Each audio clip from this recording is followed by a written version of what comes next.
se a constitucionalidade da impositividade das emendas teria sucesso? É Vou o, que embarcar o, Dino, professor, tá? é o que o Dino está armando, tá? Mas eu não tive tempo de falar articulando isso. Vamos lá. Boa noite, professor. Boa noite. Ô, Tereza, ele não está armando.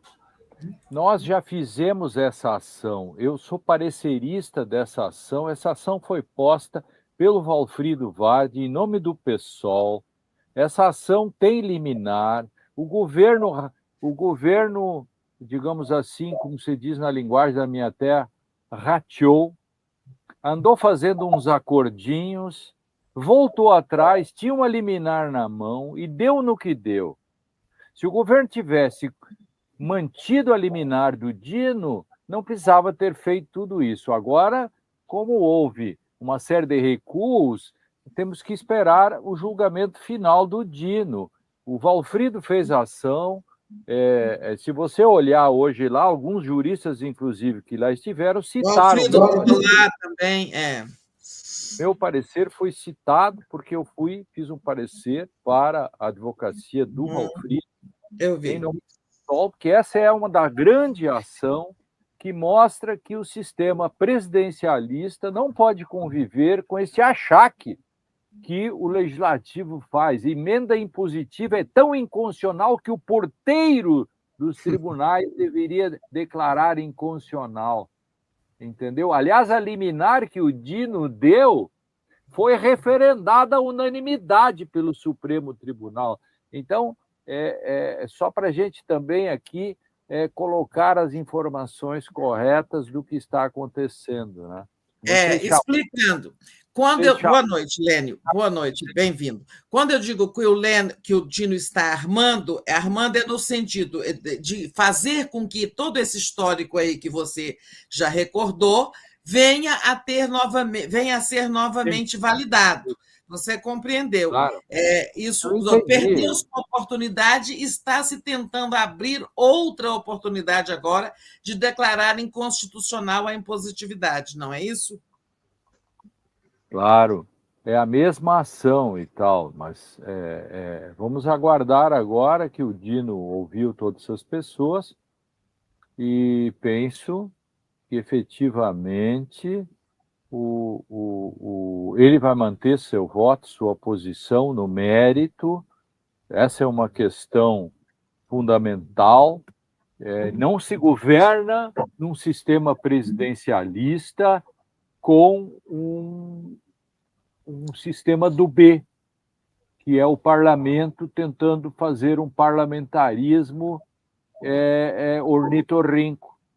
Não vai funcionar, entende? Por isso, inclusive, na mesma linha, no mesmo raciocínio, é inconstitucional o decreto que barrou o IOF. Por quê? Porque o parlamento não foi eleito para governar.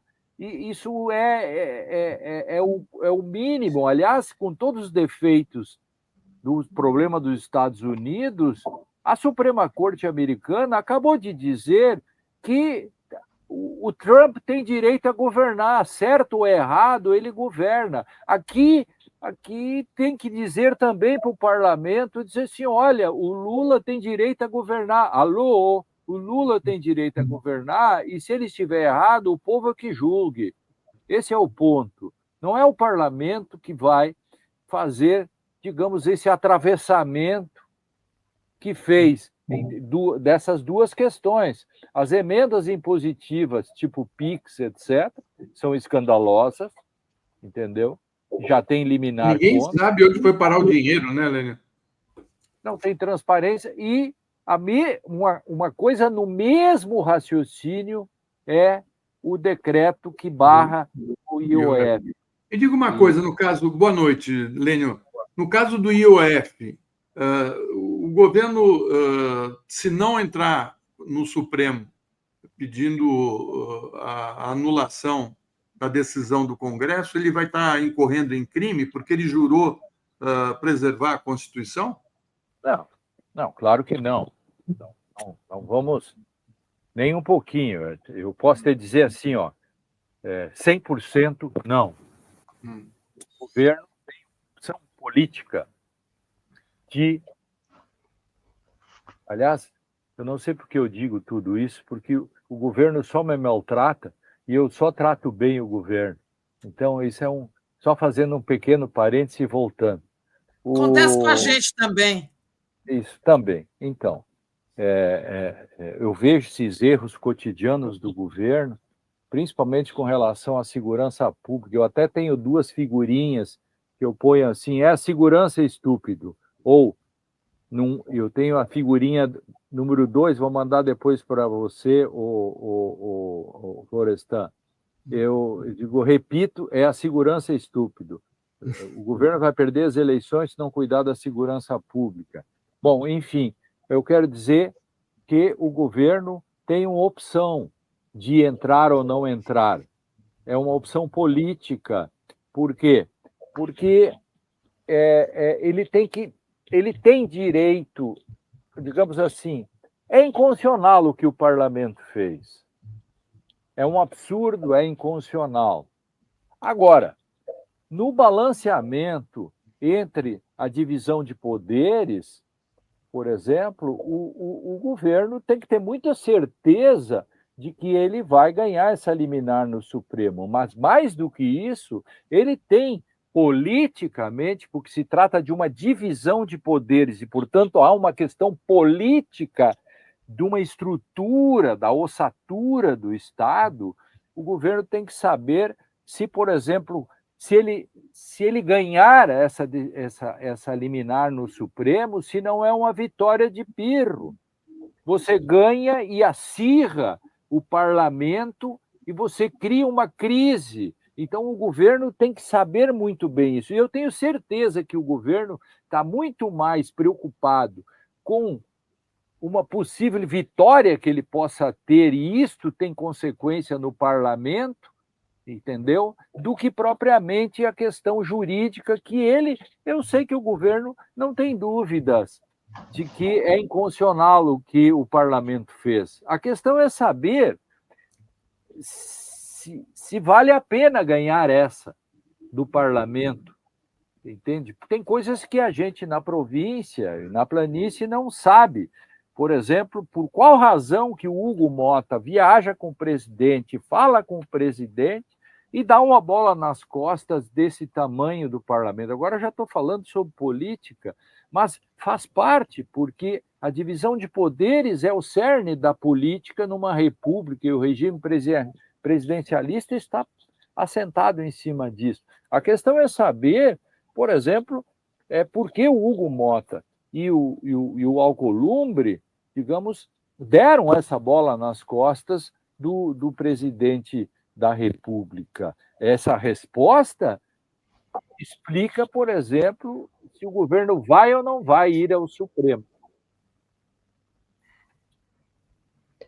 Sem querer mudar de assunto, boa noite, Lênio. Sem querer mudar de assunto, mas ficando no mesmo assunto, num dos aspectos que nós já tratamos, em relação ao orçamento que você mencionou, é óbvio que cabe também, nesse caso, também é uma divisão de poderes, certo? Também há aí um direito, e talvez até o dever do parlamento participar da organização do orçamento e mesmo emendá-lo. Sim. Obviamente.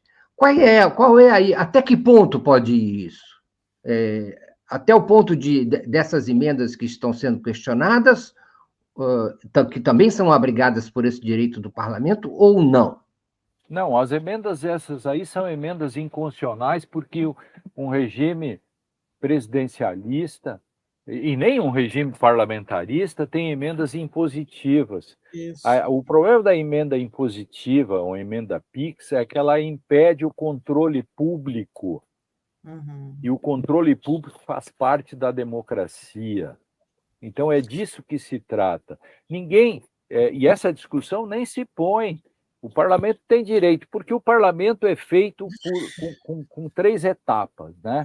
É o plano plurianual, a lei... a LDO. LDO, e depois o orçamento.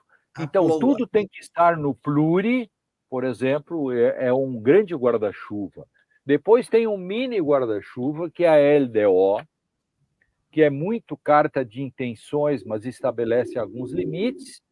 E depois é uma pirâmide ao contrário. É bem largo em cima, vai, e embaixo você tem a lei orçamentária. A lei orçamentária, porque lei orçamentária, ela estabelece parâmetros, limites e valores. Antes, por exemplo, se estabelece muito mais parâmetros, etc., e aqui valores. Nesses valores cabem emendas. Agora, nenhuma emenda desse tipo, entendeu?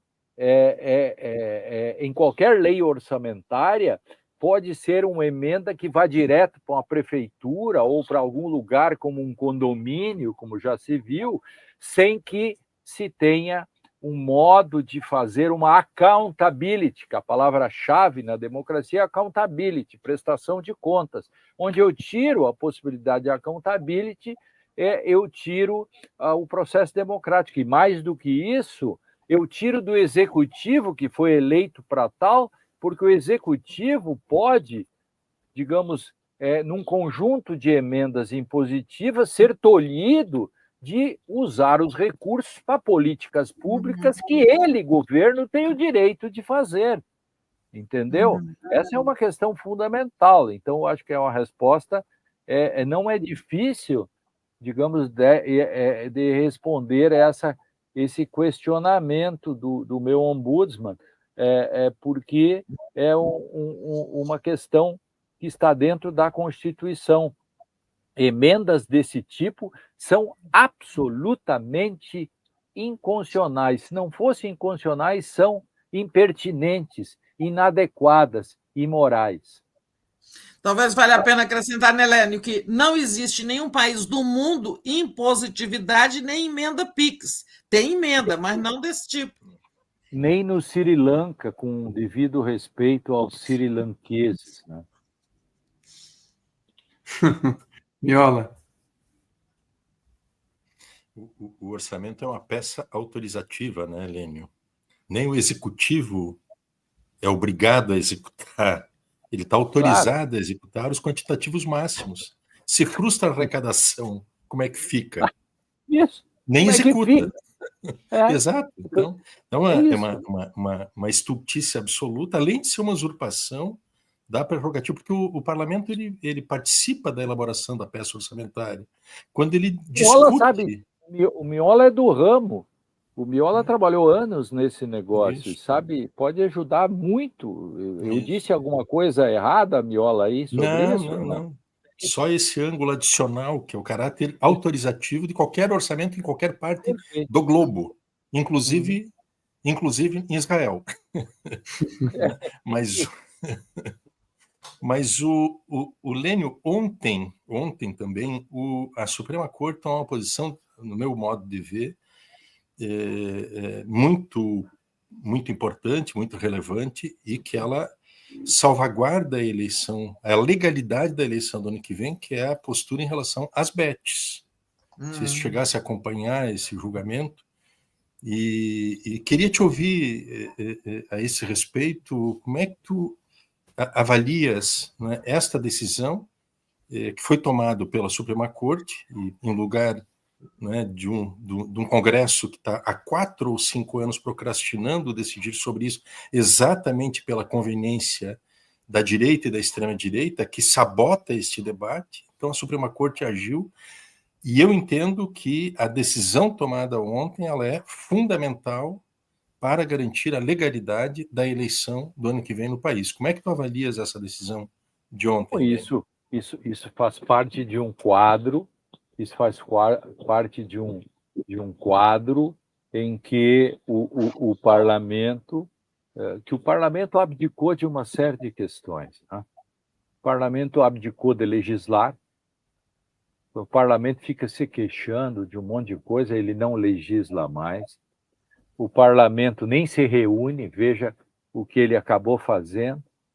Agora, os deputados ficaram nas suas bases votando de casa.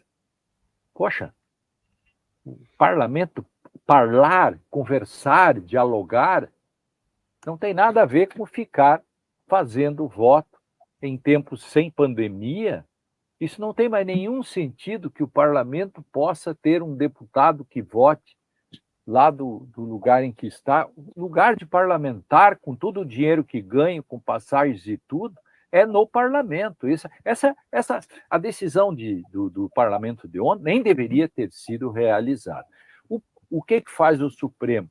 O Supremo decide, nesses casos, exatamente porque o legislador não faz nada e o parlamento e o judiciário precisa regulamentar nesse sentido, né? Então, porque é demandado, né, Lênio? Não, porque é demandado que ele faz, Eu nunca vi um outdoor em Brasília escrito assim: Supremo Tribunal em liquidação, entre com uma ação de inconstitucionalidade e ganhe 2 habeas corpus de brinde. Isso. Alguém já viu? Então, o Supremo, a única decisão que o Supremo tomou por conta dele foi quando ele foi atacado em 2019 e a Raquel Dodge, procuradora da República, e aí está todo o problema que as pessoas que se queixam, Tereza, do famoso inquérito, do inquérito mãe, etc., ele aconteceu porque o Supremo foi forçado a fazer, porque ele foi atacado, ninguém o defendeu, que era a função do Ministério Público, e ele puxou o regimento interno. No resto, o Supremo só age quando ele é demandado. Provocando. Como ele foi demandado, ele decide corretamente nesse caso, como bem disse o Miola, porque temos eleições no ano que vem. E assim, isto vai continuar acontecendo e veja, na medida em que o Supremo vai decidindo essas coisas, ele acaba sendo muito mais criticado por seus acertos que seus erros. Vocês se deram conta disso? Não, e tem uma situação, né, Lênio, que me preocupa, que é o seguinte: você tem lá os golpistas que participaram do projeto do Bolsonaro e que estão dentro da Câmara, muitos foram eleitos, ou no Senado, né? E aí eles não querem responder pelos crimes que cometeram, né, por participar de tentativa de golpe, né? E aí começa a fazer a pressão contra o Supremo, né, dizendo, inclusive, que se ganharem a presidência, né, que alguns ministros que se cuidem, porque eles querem fazer maioria no Senado, ou seja, já fazem campanha ameaçando, né? Aí outros se revoltam porque chega um ministro do Supremo e começa a fazer uma investigação do uso indevido dessas emendas, né? Ou seja, o sujeito usou o dinheiro, mandou para lugares que ninguém sabe por que mandou, né? Sem orientação. Como é que sobrevive uma democracia desse jeito? Quando o legislativo fica se rebelando e ameaçando os outros poderes. Está ameaçando o executivo agora, é uma ameaça que eles estão fazendo. Se você reclamar e quiser tirar uma decisão nossa, não passa mais nada aqui. Aí chega para o Supremo, se você me punir, você está ferrado, porque eu vou derrubar vocês. Como é que funciona um país desse jeito, Lênio? Claro, e mais, veja a declaração do Flávio Bolsonaro, que diz que o pai dele só vai apoiar um candidato a presidente que, uma vez eleito, e que dará indulto para o Bolsonaro, e se esse indulto for declarado inconstitucional, tem que usar a força contra o Supremo. Não foi isso que disse o Flávio Bolsonaro, numa clara acusação de golpe para o futuro, num país em que já teve 14 tentativas e golpes. Se somarmos os golpes bem-sucedidos e as tentativas, já são 14. A única vez em que estamos tentando punir mesmo é essa 14ª. Essa 14ª, entendeu? O sucesso dessa 14ª vai definir se nós teremos uma 15ª. Vou dizer de novo. O sucesso da 14ª tentativa de punir golpistas vai definir se nós teremos uma 15ª. tentativa de golpe, e dessa vez provavelmente não será só uma tentativa. Então, esse conjunto da obra mostra que nós não nos livramos dos fantasmas do passado. Tudo isso, meu querido Florestan, só reforça a necessidade de punir os golpistas. Eu penso que o simbólico da punição de Bolsonaro e toda essa gente, ela vai ter repercussões no Girão, vai ter repercussões no Malta, todos aqueles senadores e deputados que ficam todo o tempo fazendo este embate com o Supremo e este embate com o Executivo, tenho certeza que eles sentirão esse golpe de uma condenação forte, se realizar, se efetivar, porque ela é simbólica. Está faltando isso, e talvez, inconscientemente, toda essa gente está pagando para ver. Por isso que tem que levar isso até o final, para poder dizer, de algum modo, que a gente tem que se livrar desse passado. Gente, o presidente da República não consegue governar. O que está acontecendo no cotidiano? Nós estamos, o ministro da Economia, o da Fazenda, enfim, está atrás de 15, 20 bilhões. As emendas impositivas foram mais de 100 bilhões, meus amigos. Então, nós estamos falando de 20 bilhões que o Congresso... Veja, o Congresso derruba um decreto que arrecadaria 20 e poucos bilhões para tapar um déficit, e o próprio parlamento, por emendas impositivas, retira 100 bilhões do orçamento. Vem cá, essa matemática não fecha. Eu espero que a população se dê conta desse tipo de coisa, né? Agora, o Lênio, não sei se posso perguntar aqui para o Lênio, engatado num comentário, pode ser? Não, Lênio, assim, sobre a declaração... Era a minha vez, mas eu te cedo. Desculpa, obrigado. Não, só para não perder o ponto aqui. Quando tu ouviste a entrevista do Flávio Bolsonaro de que vai ter que ser na força, eu não sei se é força física, força política ou força armada, não é que ele está se referindo, para garantir o indulto do papai. Ele não deveria ter sido chamado à chincha pelo Ministério Público e dizer, vem cá, queridão, explica para nós qual é mesmo a tua ideia. Digo isso porque eu imagino que ele deve estar elucubrando a força armada, aquela que é capaz de derrubar um regime, impor um outro regime. E nesse sentido, e tu comentavas há pouco também, o último livro do Carlos Fico, historiador do Rio de Janeiro, é sobre a utopia... Utopia autoritária, porque tu fala dos 14 golpes, tentativas de golpe, utopia autoritária brasileira, como os militares ameaçam a democracia. E essa sombra ela está pairando, né? Porque alguns que podem ser tomados como bode expiatório foram, mas institucionalmente as Forças Armadas estão na boa, né? Mas eu queria saber assim, o que tu... Não deveria ter havido uma ação de parte do Ministério Público em relação ao Flávio Bolsonaro para inquiri-lo sobre qual é mesmo o significado. Ele está ameaçando um golpe futuro? É isso? Tudo da isso mesa, né, do Senado também, né, Miola? Exato. Claro, Tereza. Veja, o medo, o espectro, o autoritarismo, por isso, utopia autoritária é genial, o título do Carlos Fico. Fantástico. As correntes dos fantasmas do passado estão, e o espectro dos golpistas está sobre a atualidade. E ele faz, inclusive, para te responder especificamente, Miola, não chamar o Flávio Bolsonaro na cincha faz parte do próprio espectro que tem força sobre a sociedade, sobre a democracia brasileira. A democracia está sempre contra as cordas. A democracia sempre está cheia de dedos, a democracia ela teme usar, inclusive, os seus mecanismos, porque o espectro do passado ronda sobre o Brasil.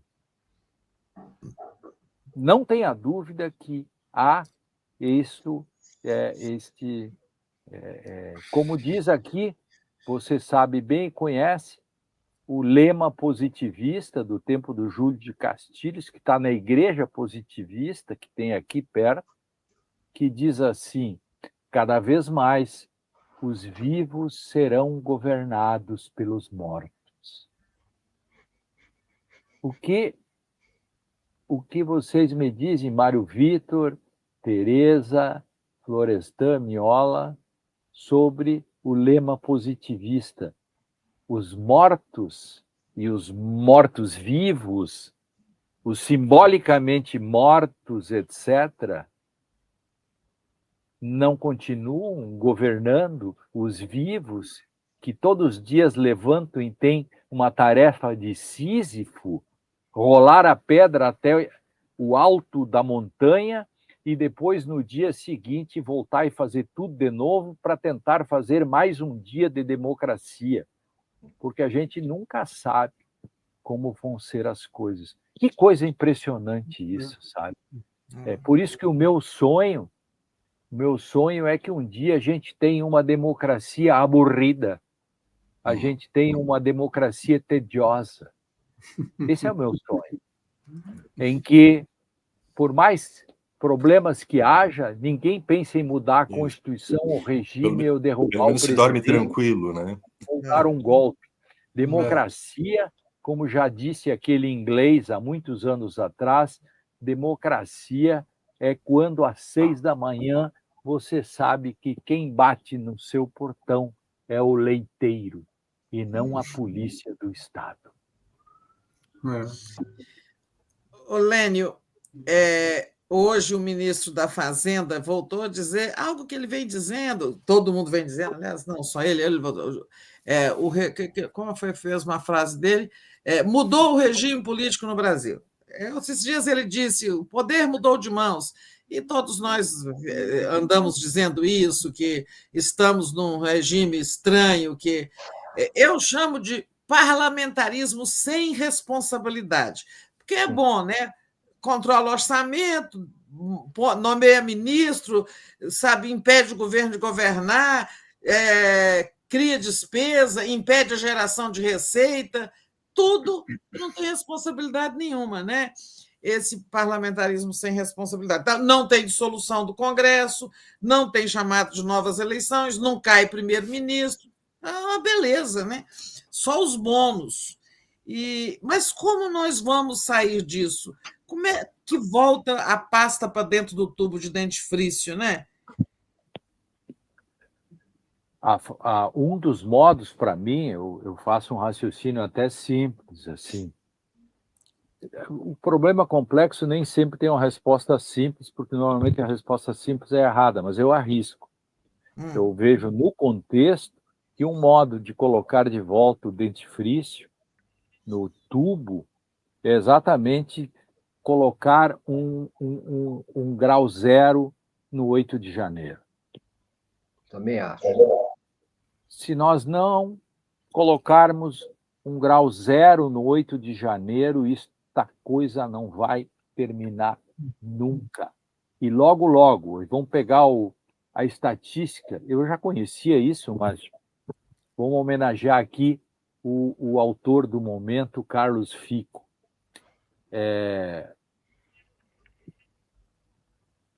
Vamos cuidar do 14º para não termos um 15º. Se nós não cuidarmos da 14ª tentativa, Mário Vitor, com certeza virá uma 15ª.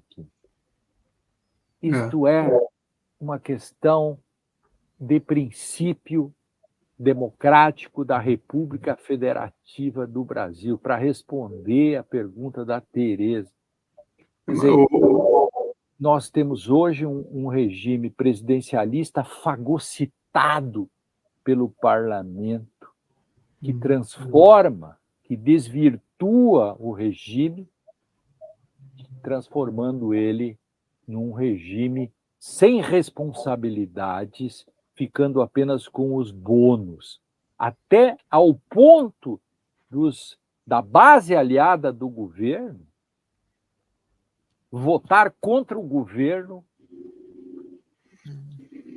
torcendo até mesmo o pacto de associação que o governo fez para governar. Até isso está nesse pacote.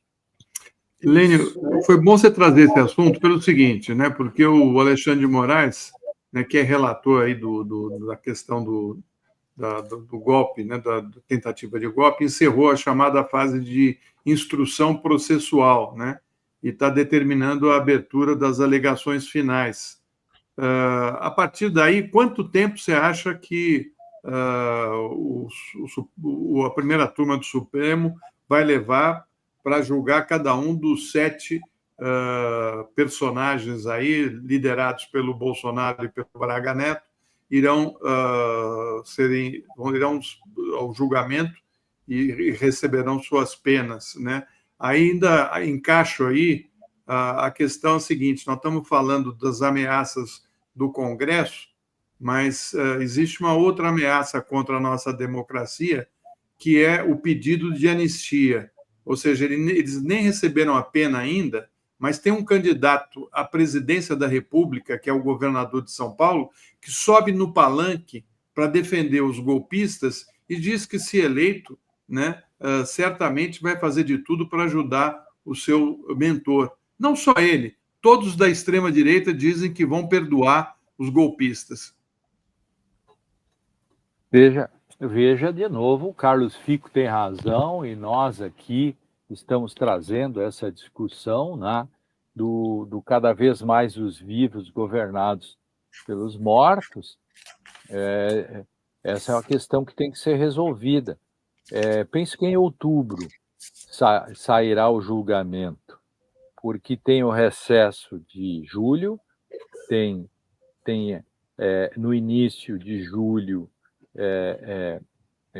aí depois o prazo não corre no recesso, né? Então, se for aberto agora, são poucos dias, então não conta, então vai ser 15 de julho, 16 de julho, 16 de julho, depois tem que pegar pauta e etc. Depois tem a fase da sustentação no Supremo, e acho que entra setembro adentro, que o julgamento mesmo, na minha opinião, será em outubro, né? Ô, Lênio, não tenho tempo para fazer uma pergunta.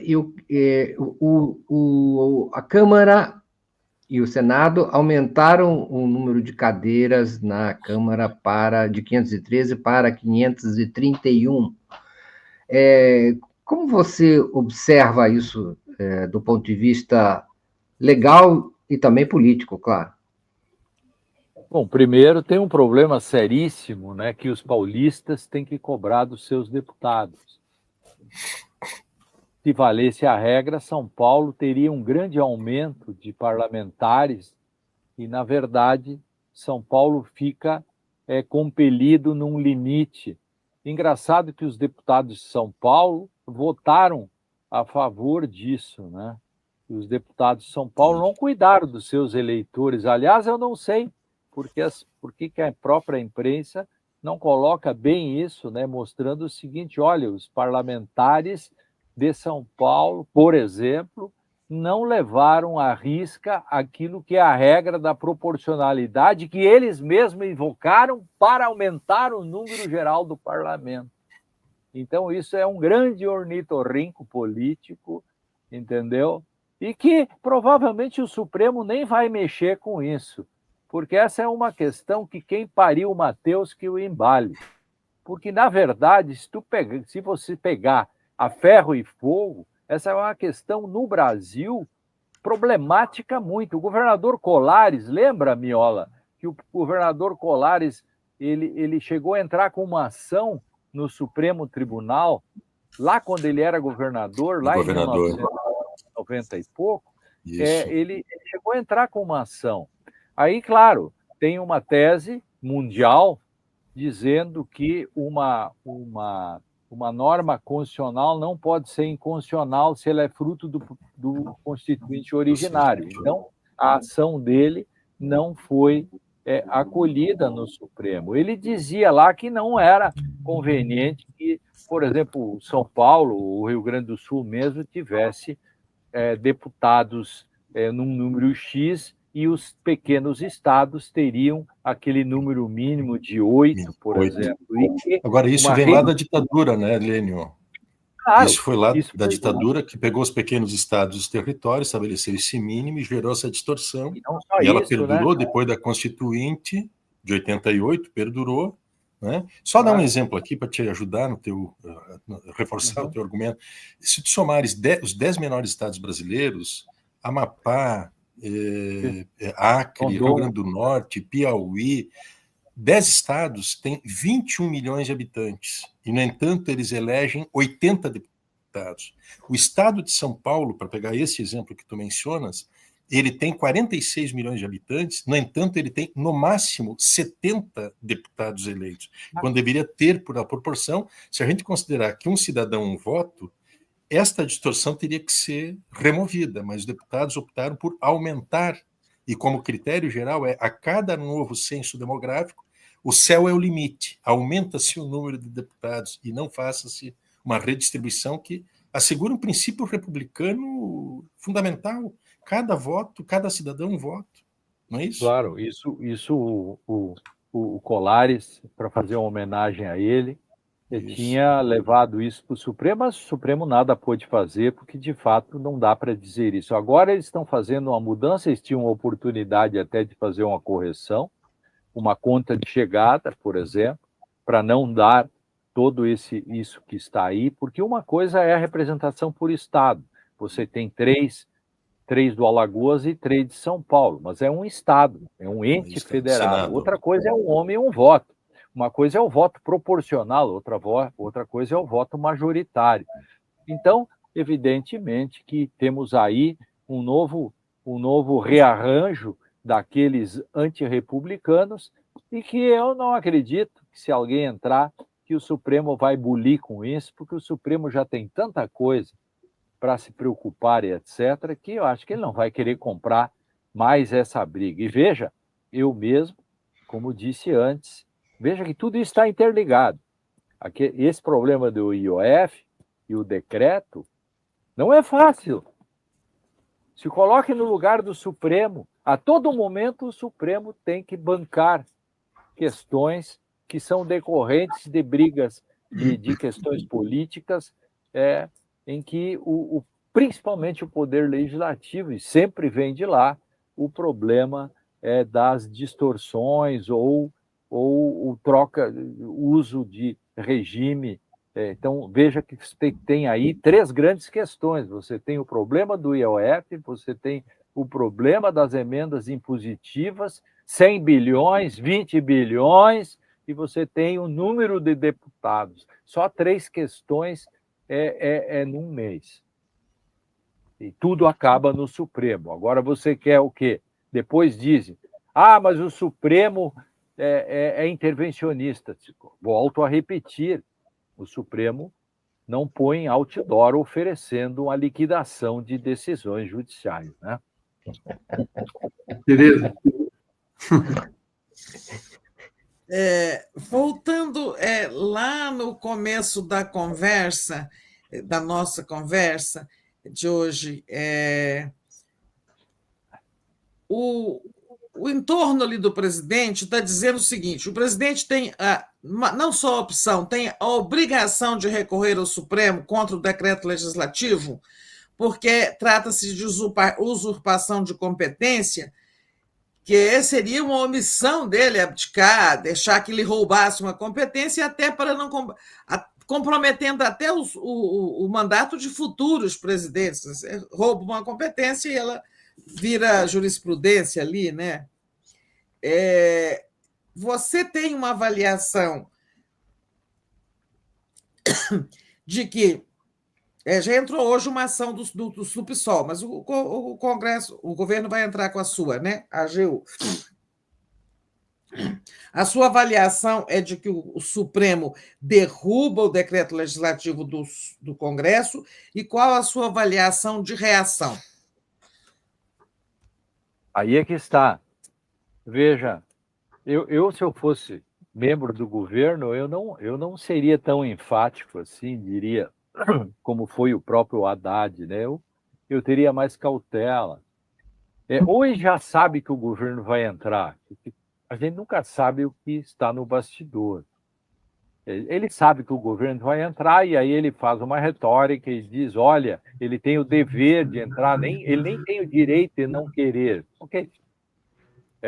Mas vamos supor que por uma razão o governo resolva não entrar, a oposição vai querer fazer o impeachment, sei lá, essas coisas bizarras do Brasil. Então, eu não diria que o governo tem o dever, o governo tem a conveniência de fazer ou não fazer, porque se trata de uma relação entre poderes.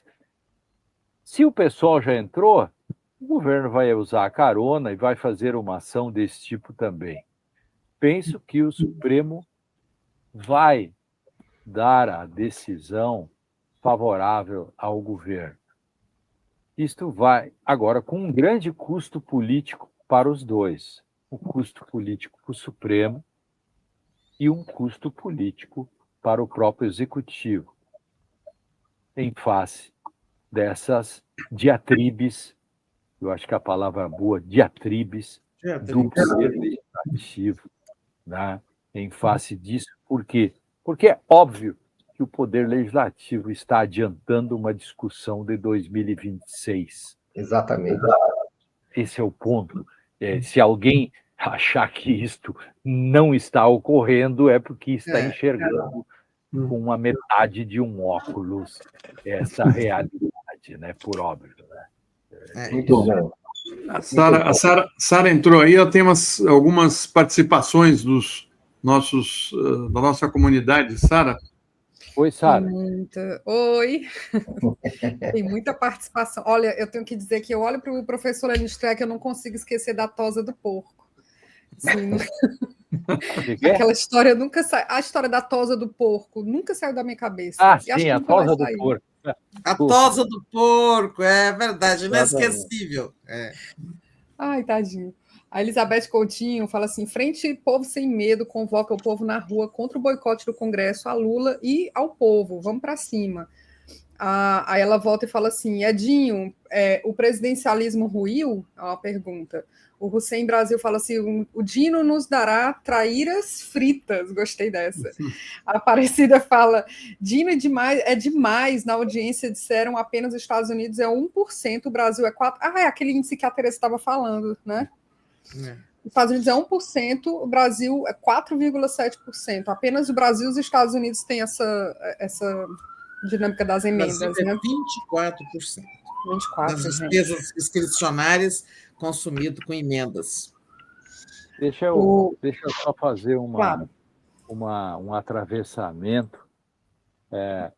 A primeira pessoa, uma senhora, eu acho, alguém que falou que o povo na rua, como é que foi? Quem foi a Frente Povo Sem Medo?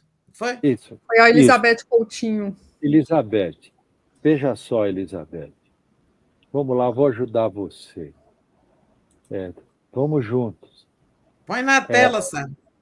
Para o seu projeto dar certo, precisa apenas avisar a frente LGBT, os carnavalescos e os evangélicos. São os únicos que conseguem botar 2 milhões de pessoas na rua.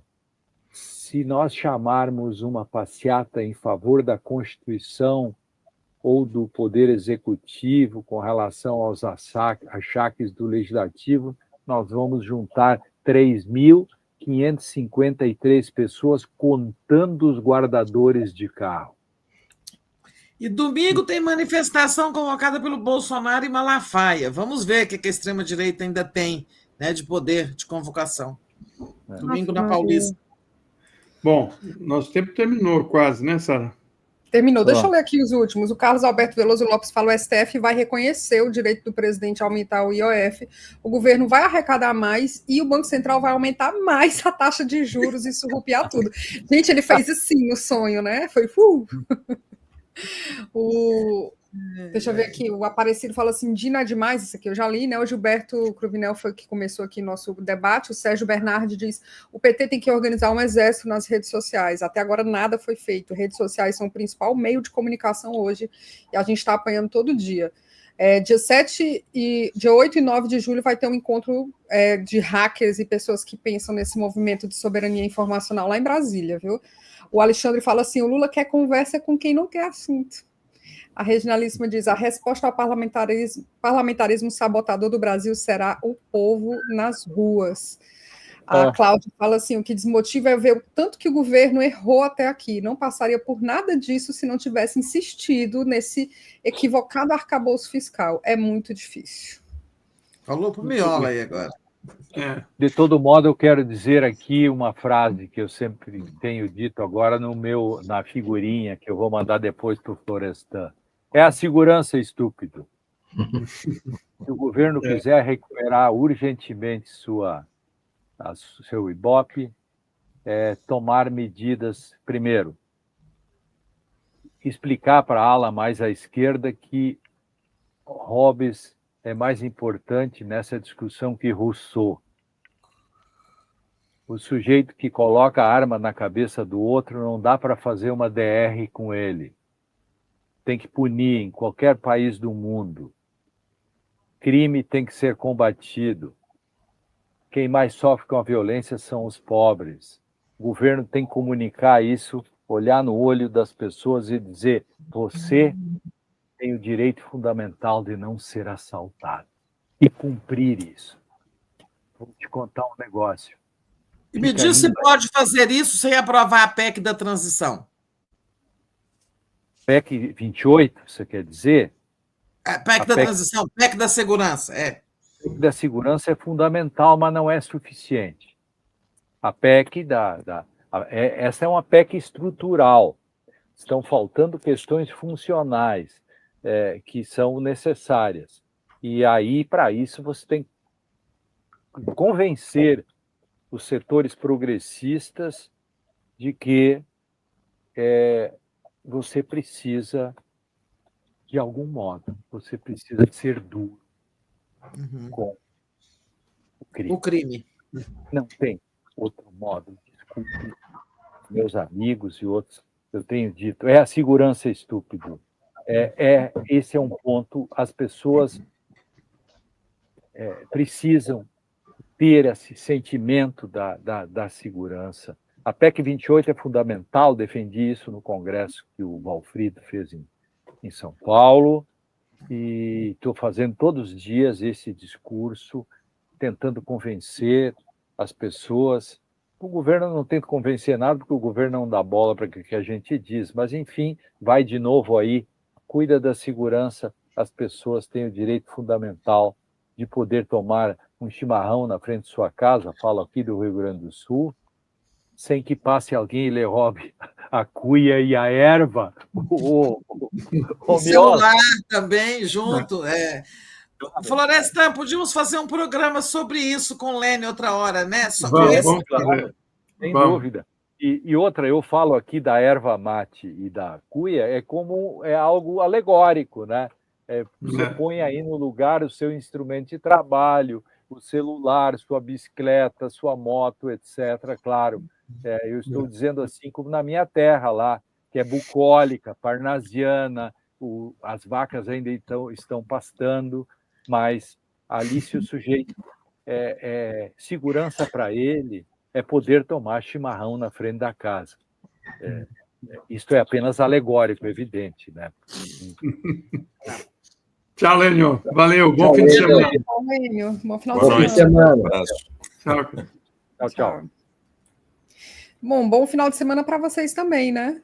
Boa. Tchau. Você também, para vocês também. Vou trabalhar.